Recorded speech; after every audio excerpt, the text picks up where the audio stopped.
Here's a story of a man named Scotty who saw a trailer where Will Ferrell was gonna die. Then he watched the movie and was disappointed because he was still alive. Yes, once upon a time ago, Scotty saw a trailer about a movie in which Will Ferrell plays a guy who was told he's going to die. And I went, yep, that's a movie I want to see. Now, obviously, I don't wish any harm to the real Will Ferrell. But when you hate a guy's performances and you want to see him die in a movie, that's fine. That doesn't happen. But actually, if you watch this movie, that's actually kind of fine. So, I bought this movie many years ago. I watched it once. It sat on a shelf for the rest of its time until I gave it to a pawn shop. And now, all these years later, I bought it again. I don't understand why I got rid of it. This is actually a good movie. I know, I said it. There's a good Will Ferrell movie out there.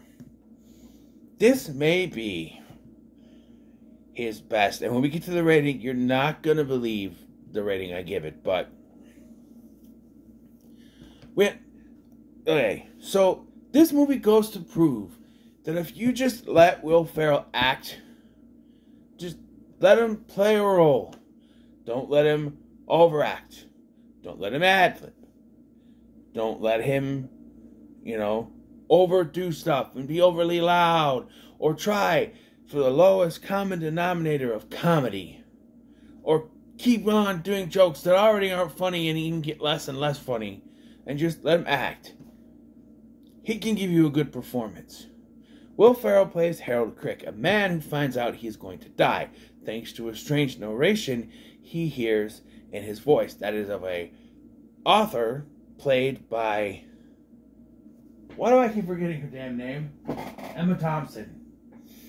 Emma Thompson plays an author who is struggling to finish her book because she has writer's block and can't figure out how to kill off her latest character, Harold Crick. Now, the movie begins very normal with a narration.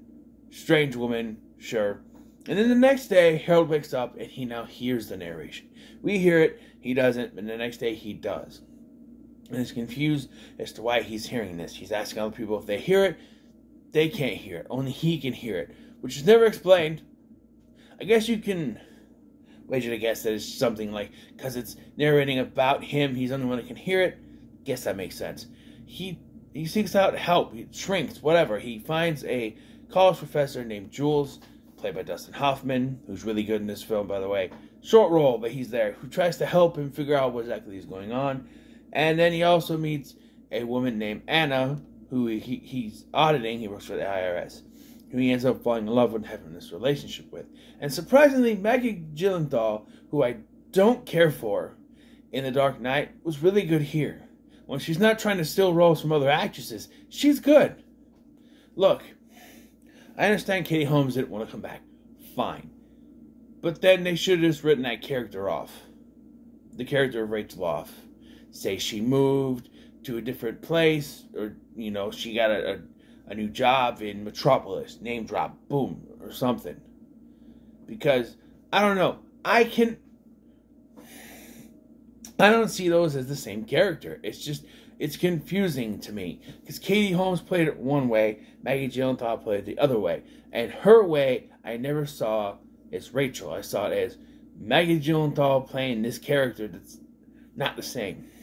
Here, she's really good. She's getting audited. They never do, I don't think, explain why she doesn't pay all of her taxes, only some of them.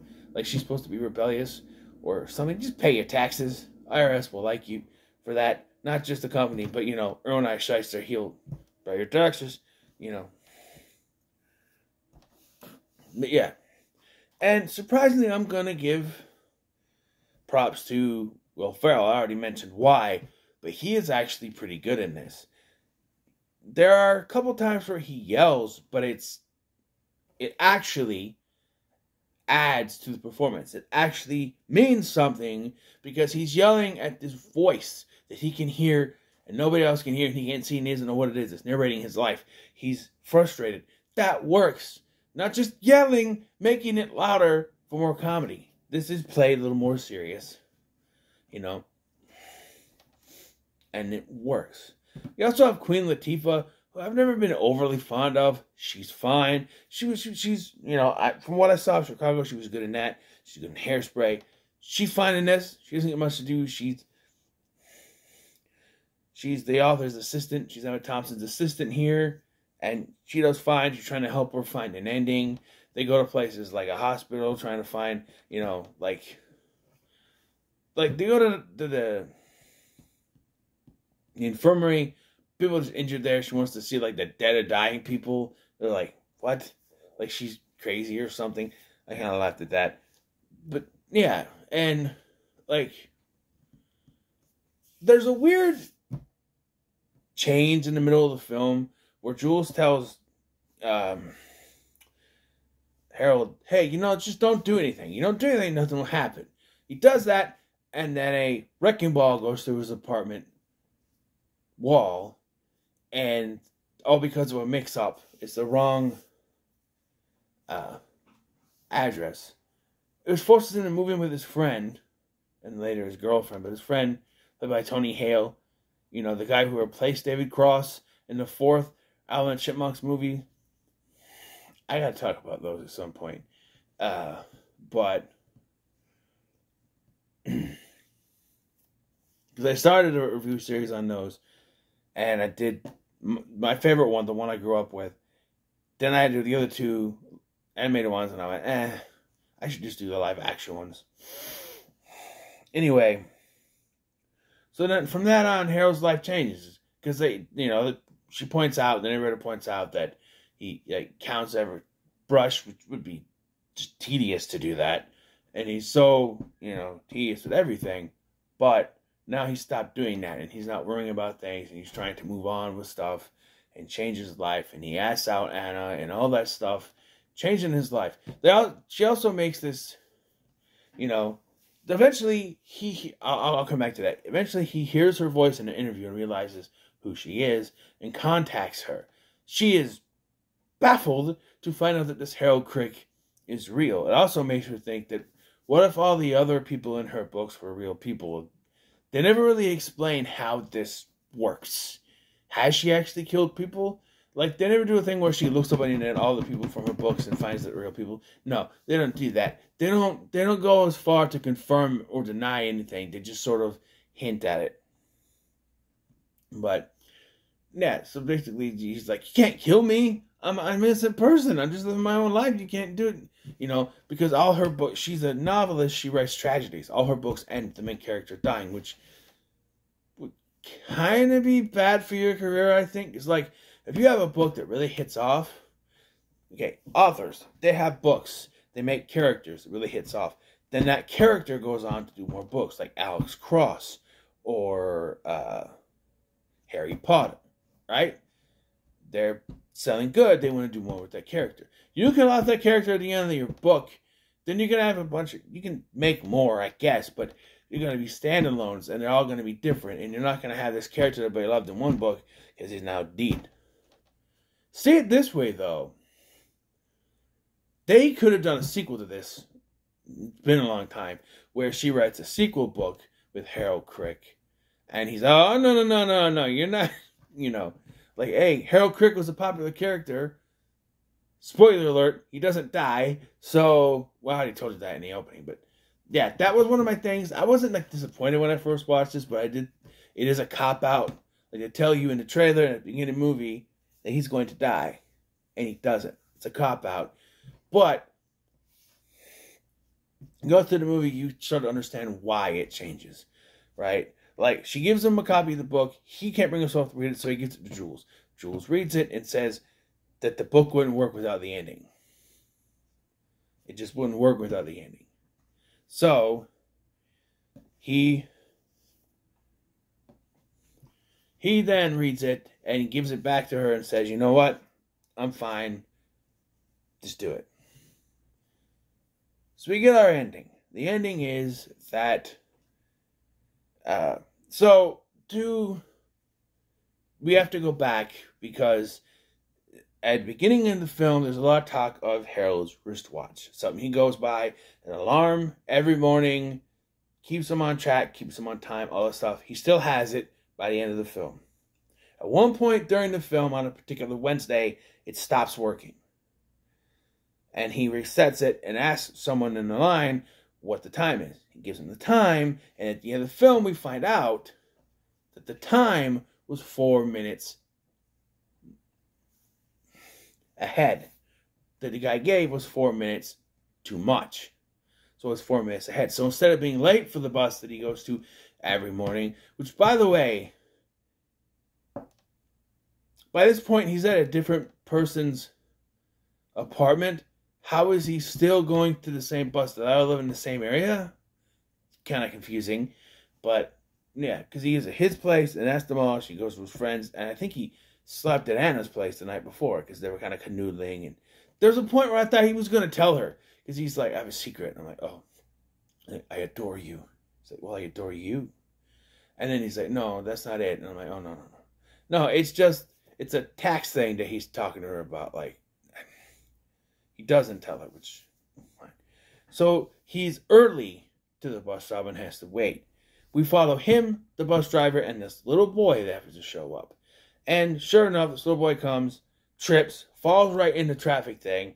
Harold comes in, grabs him, gets hit by the bus. Now, this will be where Harold dies of his injuries. However, just to borrow another YouTuber, however, that's not what happens because Emma Thompson has second thoughts.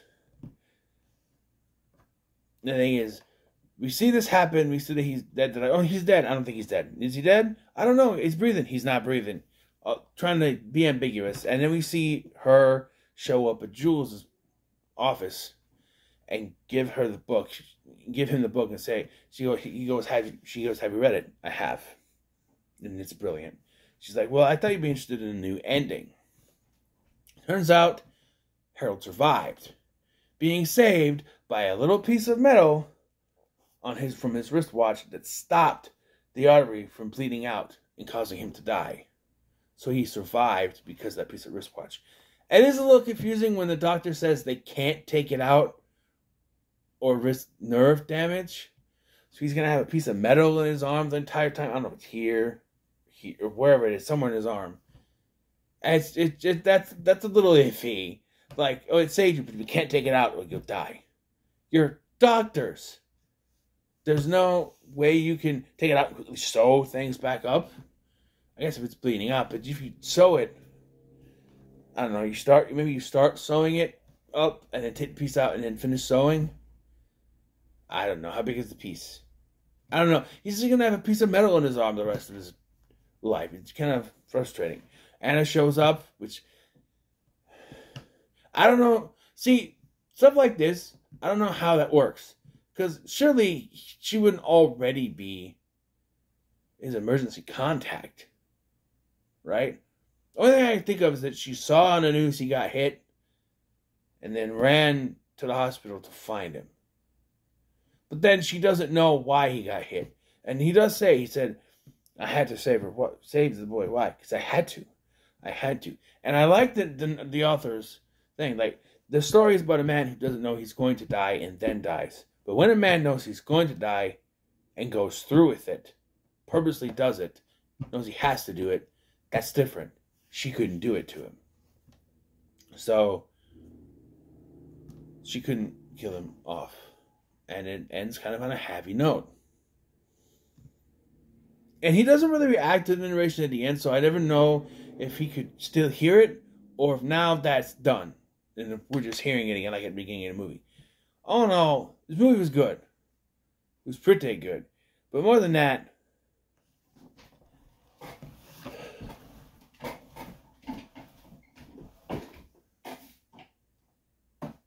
Stranger Than Fiction, and I never thought I'd say this about a Will Ferrell movie ever, Stranger Than Fiction is going to the moon.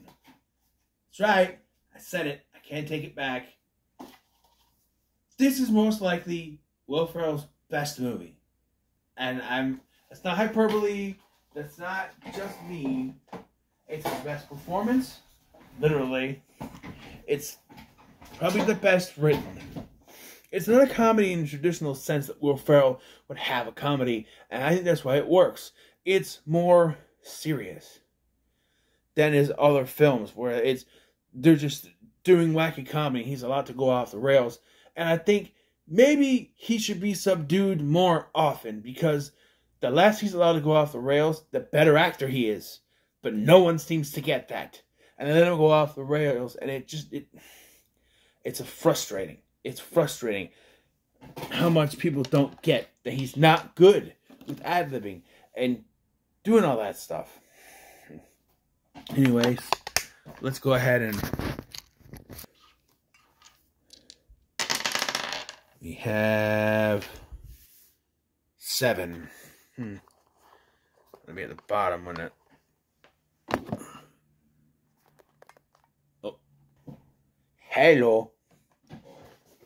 Do I even have 7 right now? Bottom one. We know it's not Elf because that was 5. So, Step Brothers. Fine. I have a feeling that Bewitched, something I really want to watch to see how they do it, is going to be like second to last. Because I already said that Elf was going to be last. Because the Elf was just one that so this is going to go Step Brothers, other guys, okay.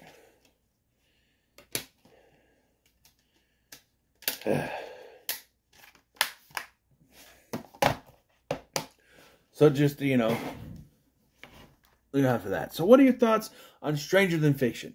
No comments, so much. Like, share, subscribe. Thank you for watching. I've been Scotty, and I'll see you in the next one.